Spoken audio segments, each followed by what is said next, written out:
everyone, Megan here with your skill refresh for September.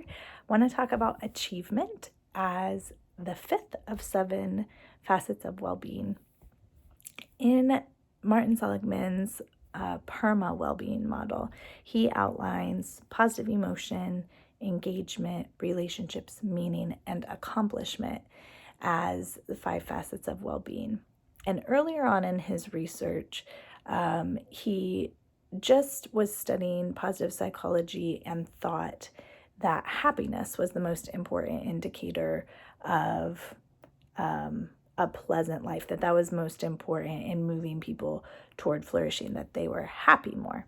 And they found that that is really important, but it's only one facet of what he thought were 5 facets of well-being that he later explained. So initially, he looked at the pleasant life. And then he looked at the meaningful life. So how do we experience engagement and flow and honor our values? And that leads us toward flourishing as well. And then later he said, well, that's not quite it either. How do we experience a good life? One that even when things aren't pleasant, or maybe even when it's hard for us to find meaning, we can attach what we're doing or who we are to something that we know is good and larger than ourselves.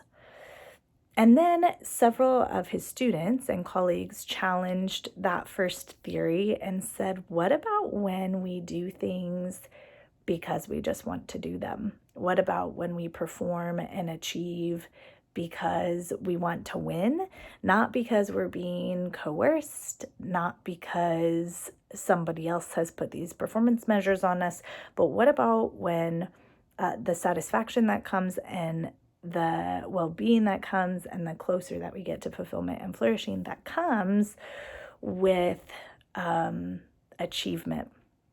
And so he started considering how something he calls the achieving life could be a part of flourishing and well-being,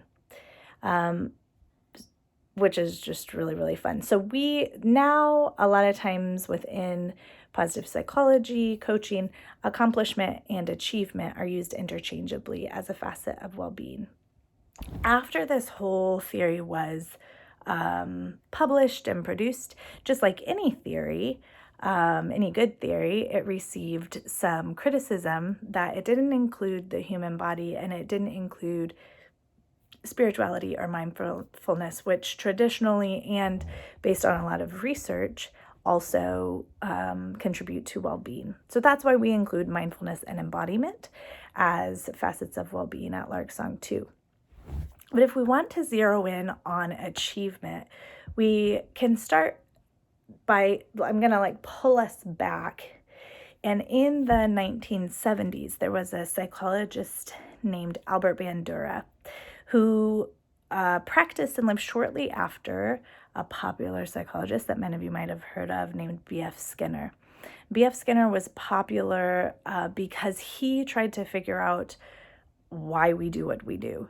And figured out a lot around that in a theory that he named behaviorism, and really looked at how do we condition behavior in people and in animals by giving them punishments and rewards.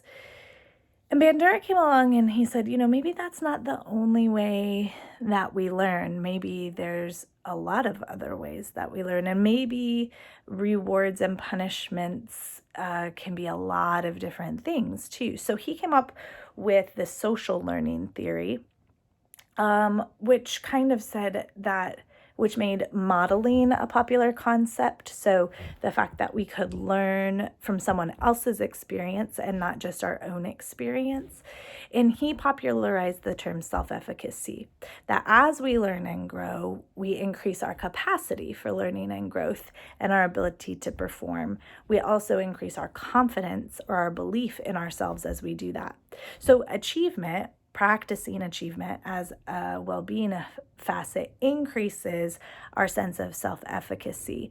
So it kind of lines us up more and more with the discipline of our assumptions that we are creative, resourceful, relational, and whole, that we are worthy of being championed, that we are capable of solving complex problems, that we are ready to live at choice. And the more that we achieve, the more that we believe that to be true, especially when that achievement takes place because of our internal motivation and not because of coercion or somebody else putting the variables for achievement or the steps to achievement on us, which I think is why coaching is such a great practice for navigating the facet of achievement, because our clients get to set their own goals and they get to decide how they're going to reach those goals, but they don't have to do it alone. They get to do it with us. Another person that I want to bring your attention to is Angela Duckworth, and she is in this month's newsletter as well. But Angela is one of the leading researchers in a concept called grit, which is basically the combination of passion and perseverance that we merge together to achieve the things that are important to us. She's written a book, she's done a TED Talk. I've had the privilege of meeting her and talking with her.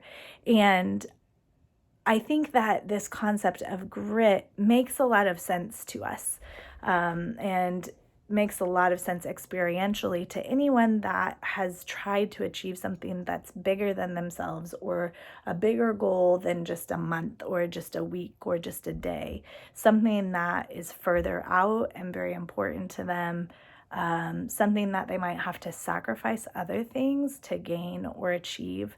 And so I want to introduce you to her and the tools that she has.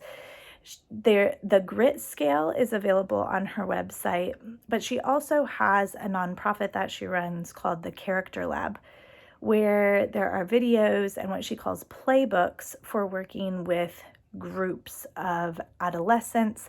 And those playbooks can be modified to work with adults too. So as you're thinking about, okay, how do I bring this facet of achievement into my work with my clients? Start thinking about, how do you already do goal setting with them? How do you celebrate short wins? How do you celebrate big milestones and achievements? What structures are put in place for those? Have you refreshed your coaching practice in a while? Is it challenging for you at this point to be a coach? Do you experience the same sense of achievement that you did when you completed your first really good discovery session, or when you finished with your 6 clients, or something like that? So what are the goals that you're setting up for yourself in your coaching practice that are pushing you to become better, that are increasing your self-efficacy, that are requiring some grit from you? Because those are the things that are going to increase your well-being in the long run.